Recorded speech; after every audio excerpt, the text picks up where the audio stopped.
Tiene la palabra el senador Antic.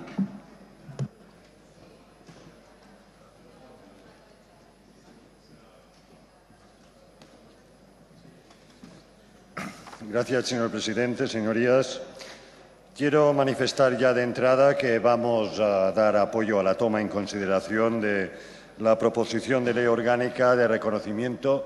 y amparo de la pluralidad lingüística de España presentada por el Grupo Parlamentario de Entesa, por ser, entre otras muchas cosas, una verdadera asignatura pendiente, tal y como se ha dicho por distintos intervinientes. Tal y como manifiesta el preámbulo de la iniciativa presentada, España es un país con una extraordinaria riqueza lingüística.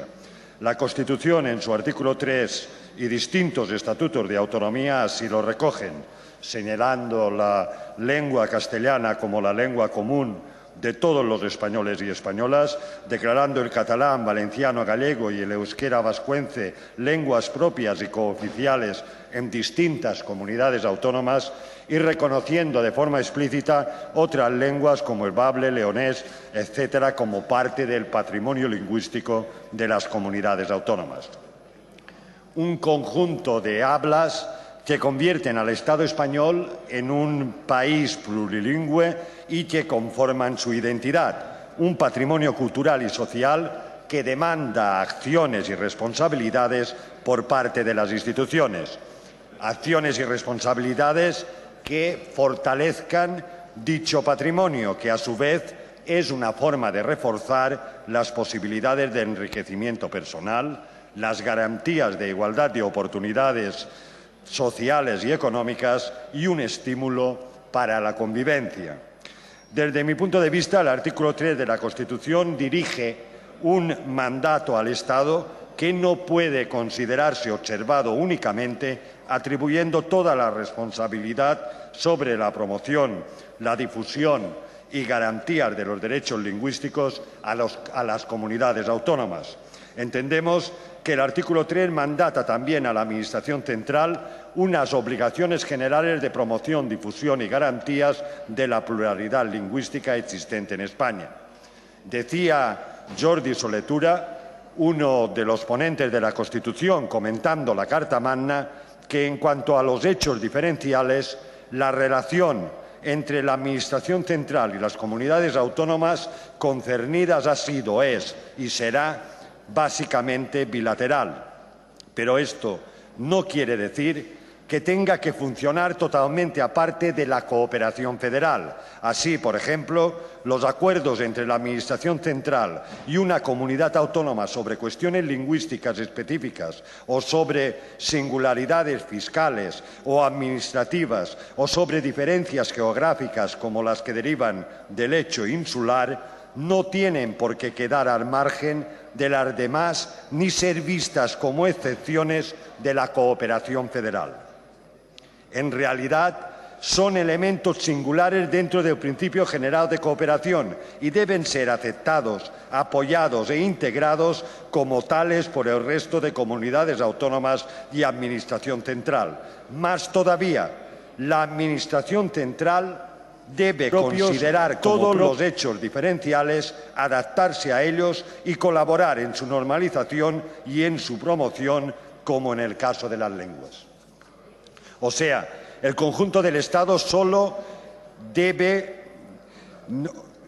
no solo debe aceptarlos, apoyarlos e integrarlos, sino que los debe considerar como propios y adaptarse a ellos, colaborando en su normalización y en su promoción. Por tanto, la Administración central tiene obligaciones generales que le obligan a realizar acciones y a asumir responsabilidades, y de aquí la necesidad del desarrollo del artículo 3 de la Constitución en materia de lenguas. Primero, porque la Administración central y otras instituciones estatales, de acuerdo con el artículo 3.2 de la Constitución, tienen obligaciones directas en cada uno de los territorios donde existe la cooficialidad, tal y como expone el Tribunal Constitucional cuando dice la cooficialidad de las demás lenguas españolas lo es con respecto a todos los poderes públicos radicados en el territorio autonómico, sin exclusión de los órganos dependientes de la Administración central y de otras instituciones estatales en sentido estricto. Sentencia del Tribunal Constitucional 82-86. En segundo lugar, porque la Administración General del Estado y otras instituciones estatales mantienen servicios fuera del territorio de las comunidades donde existen lenguas cooficiales que deben servir al conjunto de la población española sin menoscabo de sus derechos lingüísticos, y así el Tribunal Constitucional mantiene que el régimen de cooficialidad lingüística establecido por la Constitución y los estatutos de autonomía presupone no solo la coexistencia, sino la convivencia de ambas lenguas cooficiales. Y en tercer lugar, porque el artículo 3.3 mantiene que la riqueza de las distintas modalidades lingüísticas de España es un patrimonio cultural que será objeto de especial respeto y protección.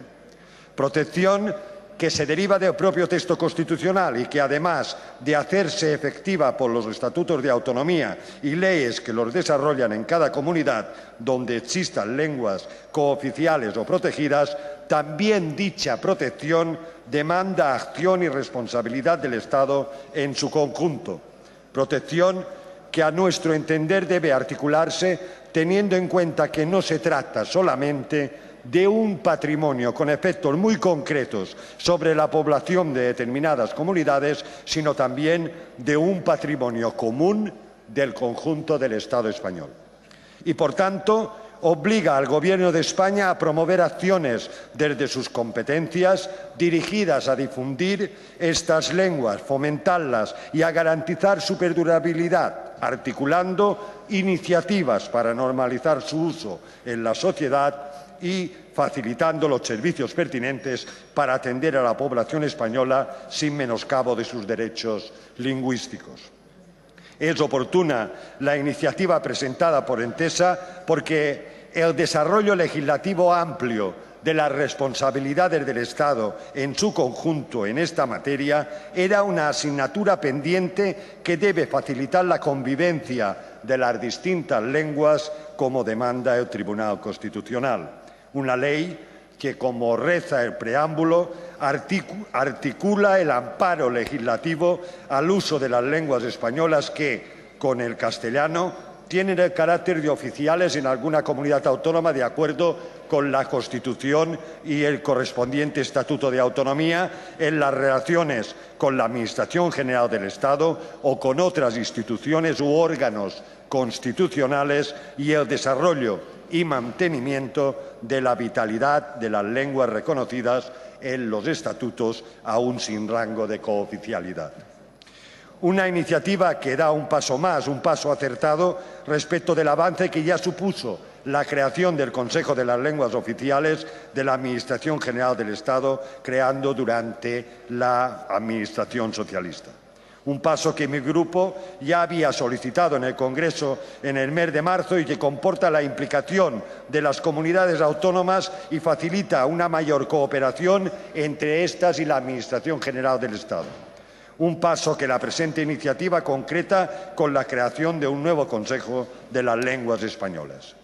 Es oportuna, además, porque en el último informe de seguimiento de la Carta Europea para las Lenguas Minoritarias, Tratado Europeo adoptado en Estrasburgo en 1992, que fue suscrita y ratificado por España y que entró en vigor el 1 de agosto de 2001, la Comisión de Expertos del Consejo de Europa recomienda al Estado español, entre otros temas, que adapten el marco jurídico para que quede constancia de manera expresa que la autoridad judicial, penal, civil y administrativas en las comunidades autónomas tramitarán sus procedimientos en las lenguas cooficiales si alguna de las partes así lo solicita.